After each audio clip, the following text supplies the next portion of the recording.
শুরুতেই জানাবো বিদ্যুৎ ও নিত্যপণ্যের মূল্য বৃদ্ধি রুখে দাঁড়ানোর আহ্বান বাম জোটের। আরও জানাবো সরকার আর বাজার সিন্ডিকেট মানুষকে নিঃস্ব করে ফেলেছে বলে মন্তব্য সাইফুল হকের। আরও জানাবো গণতন্ত্র ফেরানোর আন্দোলনে সরকার পরিবর্তন হবে বলে মন্তব্য নজরুলের। এবারে জানাবো ইছামতি নদী থেকে বিএসএফ সদস্যের মরদেহ উদ্ধার। সাতক্ষীরা সীমান্তের ইছামতি নদী থেকে ভারতীয় সীমান্ত রক্ষা বাহিনী বিএসএফ সদস্যের মরদেহ উদ্ধার করা হয়েছে। আরও জানাবো গণ অধিকার পরিষদের বিক্ষোভ মিছিলে পুলিশের বাধা।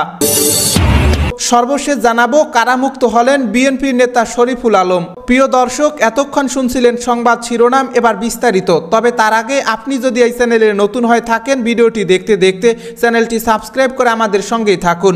আর হ্যাঁ দর্শক, ভিডিও সম্পর্কে আপনার মূল্যবান মতামত কমেন্ট করে জানিয়ে দিন। আরও জানিয়ে দিন ভিডিওটি কোথা থেকে দেখছেন বা কোন জেলা থেকে দেখছেন। বিদ্যুৎ ও নিত্যপণ্যের মূল্য বৃদ্ধি রুখে দাঁড়ানোর আহ্বান বাম জোটের। অযৌক্তিকভাবে বিদ্যুৎ ও নিত্যপণ্যের মূল্য বৃদ্ধি রুখে দাঁড়ানোর আহ্বান জানিয়েছে বাম গণতান্ত্রিক জোট। জোটের কেন্দ্রীয় পরিচালনা পরিষদের সভায় অন্যায় অযৌক্তিকভাবে বিদ্যুতের মূল্য বৃদ্ধি ও আগামীতে মূল্য সমন্বয়ের নামে প্রকারান্তরে নিয়মিত মূল্য বৃদ্ধির প্রচেষ্টার খবরে তীব্র ক্ষোভ ও উদ্বেগ প্রকাশ করে বলা হয়েছে, অপ্রয়োজনীয় ও অপরিকল্পিতভাবে বিদ্যুৎ উৎপাদন খরচ বাড়িয়ে তা জনগণের কাঁধে চাপানোর প্রচেষ্টা নেওয়া হচ্ছে। আজ শুক্রবার বাংলাদেশের কমিউনিস্ট পার্টির কেন্দ্রীয় কার্যালয়ে অনুষ্ঠিত সভায় সভাপতিত্ব করেন বাম জোটের কেন্দ্রীয় সমন্বয়ক ও সিপিবির সাধারণ সম্পাদক রুহিন হোসেন পিরিন। সভায় বক্তব্য দেন বাংলাদেশের সমাজতান্ত্রিক দলের সাধারণ সম্পাদক বজলুর রশিদ ফিরোজ, বিপ্লবী কমিউনিস্ট লীগের সম্পাদক মণ্ডলীর সদস্য আব্দুস সত্তার, বাসাদের কেন্দ্রীয় সমন্বয়ক মাসুদ রানা, গণতান্ত্রিক বিপ্লবী পার্টির শহীদুল ইসলাম সবুজ, বাংলাদেশের সমাজতান্ত্রিক পার্টির নির্বাহী সভাপতি আব্দুল আলী ও সিপিবির অধ্যাপক ডাক্তার ফজলুর রহমান। সবাই নিত্যপণ্যের মূল্য বৃদ্ধিতে তীব্র ক্ষোভ প্রকাশ করে বলা হয়, সরকার মুখে দাম কমানোর কথা বললেও যেসব সিন্ডিকেট ব্যবসায়ী এই মূল্য বৃদ্ধির অন্যতম হোতা, তাদের বিরুদ্ধে ব্যবস্থা গ্রহণ করা হচ্ছে না। রাষ্ট্রীয় উদ্যোগকে দক্ষ, দুর্নীতিমুক্তভাবে বিকল্প বাজার ব্যবস্থা গড়ে তোলা, সার্বজনীন রেশন ব্যবস্থা ও সারা দেশে ন্যায্য মূল্যের দোকান চালু ছাড়া এই সংকটের সমাধান করা যাবে না। সবাই বিদ্যুতের মূল্য বৃদ্ধির পায়তারার প্রতিবাদে ও নিত্যপণ্যের দাম কমানোর দাবিতে আগামী 1 মার্চ দেশব্যাপী বিক্ষোভ সমাবেশের কর্মসূচি নেওয়া হয়।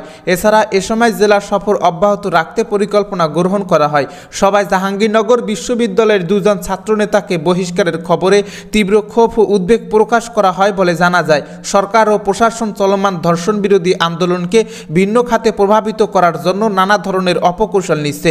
এর বিরুদ্ধে ছাত্রজনকে রুখে দাঁড়াতে হবে। সরকার আর বাজার সিন্ডিকেট মানুষকে নিঃস্ব করে ফেলেছে অভিযোগ সাইফুল হকের। বিপ্লবী ওয়ার্কার্স পার্টির সাধারণ সম্পাদক সাইফুল হক বলেছেন, সরকার আর মুনাফাখোর বাজার সিন্ডিকেট এখন একাকার। তাদের অশুভ আঁতাত দেশের মানুষকে নিঃস্ব করে ফেলেছে। রাজনৈতিক ও প্রশাসনিক ছত্রছায়ায় মুষ্টিমেয় বাজার সিন্ডিকেট এখন বাজারের উপর নিরঙ্কুশ নিয়ন্ত্রণ ও কর্তৃত্ব প্রতিষ্ঠা করছে। প্রতিদিন মানুষের পকেট থেকে তারা হাজার হাজার কোটি টাকা হাতিয়ে নিচ্ছে। আজ শুক্রবার সকালে বিপ্লবী ওয়ার্কার্স পার্টির নারায়ণগঞ্জ জেলা কমিটির পার্টি সদস্যদের সবাই তিনি এসব কথা বলেন। ক্ষোভ প্রকাশ করে সাইফুল হক বলেন, 4টি অতি জরুরি পণ্যের আমদানি শুল্ক কমানো হলেও বাজারে তার কোনো প্রভাব নেই। সরকারি তৎপরতা কাগজে কলমে সীমাবদ্ধ। বাণিজ্য প্রতিমন্ত্রী নিজেই স্বীকার করেছেন, সরকারি পদক্ষেপ অস্বাভাবিক দাম নিয়ন্ত্রণে কোনো কাজে আসছে না। প্রধানমন্ত্রীর আহ্বান অনুযায়ী সিন্ডিকেটের হোতাদের যদি গণধোলাই দিতে হয় তাহলে আর সরকারের দরকার কি? তিনি আরও বলেন, বিদ্যুৎ সহ জ্বালানি খাতে চুরি, দুর্নীতি, লুণ্ঠন ও সরকারের ভুল নীতির খেসারত দিতে বিদ্যুতের দাম আরেক দফা বাড়িয়ে এখন জনগণকে শাস্তি দেওয়ার ব্যবস্থা করা হয়েছে। সরকারের আমদানি নির্ভর জ্বালানি নীতি বিদ্যুৎ সংকটকে আরও বাড়িয়ে তুলছে। জ্বালানি খাতে দায়মুক্তি আইন করে সরকার এই খাতে দুর্নীতি ও লুণ্ঠন আরও বাড়িয়ে দিয়েছে। সংকটের গোড়ায় হাত না দিয়ে সরকার দাম সমন্বয়ের নামে বাস্তবে দেশের মানুষকে নতুন ভোগান্তির মধ্যে নিক্ষেপ করেছে। গণতন্ত্র ফেরানোর আন্দোলনে সরকার পরিবর্তন হবে বলে মন্তব্য নজরুলের। গণতন্ত্র ফেরানোর আন্দোলনের মধ্য দিয়ে সরকার পরিবর্তন হবে বলে প্রত্যাশা ব্যক্ত করেছেন বিএনপির স্থায়ী কমিটির সদস্য নজরুল ইসলাম খান। তিনি বলেন, আমরা পরিবর্তন চাই এবং বিশ্বাস করি এই পরিবর্তন অবশ্যম্ভাবী, অবশ্যই হবে। আমরা স্বৈরাচারী এরশাদ পতনের আন্দোলনে বিজয়ী হয়েছি। জরুরি অবস্থার মধ্যে 1-11 সরকার নির্বাচন করতে চেয়েছিল, আমাদের বাধার মুখে পারেনি। আজ শুক্রবার রাজধানীর গোপীবাগে ঢাকা মহানগর দক্ষিণ বিএনপির 39 নম্বর ওয়ার্ডের সদস্য কারাবন্দী অবস্থায় নিহত ইমতিয়াজ আহমেদ বুলবুলের পরিবারের সঙ্গে দেখা করার পর সাংবাদিকদের কাছে তিনি এ প্রত্যাশা ব্যক্ত করেন। সাংবাদিকদের এক প্রশ্নের জবাবে নজরুল ইসলাম খান বলেন, আমরা এখন গণতন্ত্র পুনরুদ্ধারের জন্য চেষ্টা করছি। বাকশালের গোরস্থানের উপর এই বিএনপি বহুদলীয় গণতন্ত্র প্রতিষ্ঠা করেছে। এই বিএনপি সামরিক স্বৈরশাসনের অবসানে সংসদীয় গণতন্ত্র প্রতিষ্ঠা করেছে। কাজেই এই বিএনপি ইনশাল্লাহ আগামী দিনে আবারও বাংলাদেশে গণতন্ত্র ও সুশাসন প্রতিষ্ঠা করবে।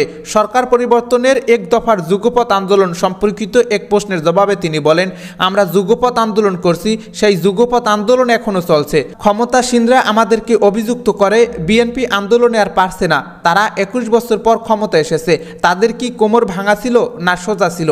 যাদের 21 বছর লাগে ক্ষমতায় আসতে, তাদের এই অভিযোগ করার কোনো অধিকার নাই যে বিএনপি পারে না। ইছামতি নদী থেকে বিএসএফ সদস্যের মরদেহ উদ্ধার। শুক্রবার সকালে বিএসএফ সদস্যরা দক্ষিণ হাটদহ এলাকার বালুরচর থেকে মরদেহটি উদ্ধার করে নিয়ে যায় বলে জানান সাতক্ষীরা 17 বিজিবির অধিনায়ক লেফটেন্যান্ট কর্নেল সানবীর হাসান মজুমদার।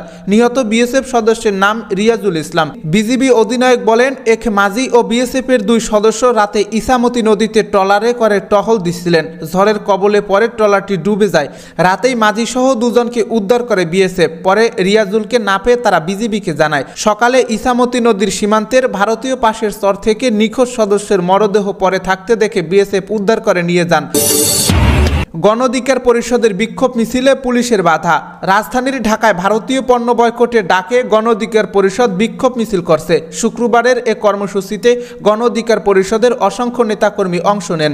বিক্ষোভ মিছিলটি কালবোর্ড রোড থেকে শুরু হলে পুলিশের একটি দল বাধা দেয়। পরে পরিষদের নেতাকর্মীরা বাধা উপেক্ষা করে মিছিল নিয়ে নয়াপল্টন জাতীয় প্রেস ক্লাবে যান। সেখান থেকে জামান টাওয়ারে গিয়ে শেষ হয় মিছিল। বিক্ষোভ শেষে গণ অধিকার পরিষদের আহ্বায়ক কর্নেল মিয়া মশিউজ্জামান বলেন, আমরা ভারতীয় আগ্রাসন ও আধিপত্যবাদের হাত থেকে মুক্তি না পেলে দেশের স্বাধীনতা সার্বভৌমত্ব বলে কিছু থাকবে না। আজকে পুরো বাংলাদেশটাকে ভারতীয় তাবেদার বাহিনী অক্টোপাসের মতো গিলে ফেলেছে। এখান থেকে আমাদের বেরিয়ে আসতে হবে। ভারতীয় আগ্রাসনের বিরুদ্ধে কথা বলতে গেলে অনেক ঝুঁকিপূর্ণ। তা সত্ত্বেও আমরা দেশ ও জাতির মুক্তির জন্য এই লড়াইয়ে নেমেছি। গণ অধিকার পরিষদের সদস্য সচিব ফারুক হাসান বলেন, এই লড়াই অনেক কঠিন এবং অনেক চ্যালেঞ্জিং জানা সত্ত্বেও আমরা রাজপথে নেমেছি। আমরা জানি ভারতের হাত থেকে দেশকে মুক্ত করতে না পারলে বিজয় আসবে না। বিক্ষোভ মিছিলে আরও উপস্থিত ছিলেন গণনেতা তারেক রহমান, মোহাম্মদ আতাউল্লাহ, প্রফেসর মাহবুব হোসেন, সাংবাদিক আরিফুর রহমান তুহিন, মাহবুব জনি, অ্যাডভোকেট শিরিন আক্তার, ইঞ্জিনিয়ার ফাহিম, জিয়াউর রহমান প্রমুখ।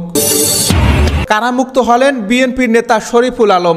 দীর্ঘ 3.5 মাস পর জামিনে মুক্তি পেলেন বিএনপির কেন্দ্রীয় সহ সাংগঠনিক সম্পাদক ও কিশোরগঞ্জ জেলা বিএনপির সভাপতি শরীফুল আলম। শুক্রবার রাত 9টার দিকে কাশিমপুর কারাগার থেকে মুক্তি পান তিনি। এ সময় দলীয় নেতাকর্মীরা তাকে ফুল দিয়ে বরণ করে নেন। গত বছর 4 নভেম্বর ভৈরবের কমলপুর থেকে শরীফুল আলমকে গ্রেপ্তার করে গোয়েন্দা পুলিশ। তার বিরুদ্ধে নতুন ও পুরাতন মিলিয়ে 32টি মামলা ছিল। সব মামলায় জামিন হলে কারাগারে জামিননামা পৌঁছানোর পর মুক্তি পান বিএনপির সহ সাংগঠনিক সম্পাদক শরীফুল আলম।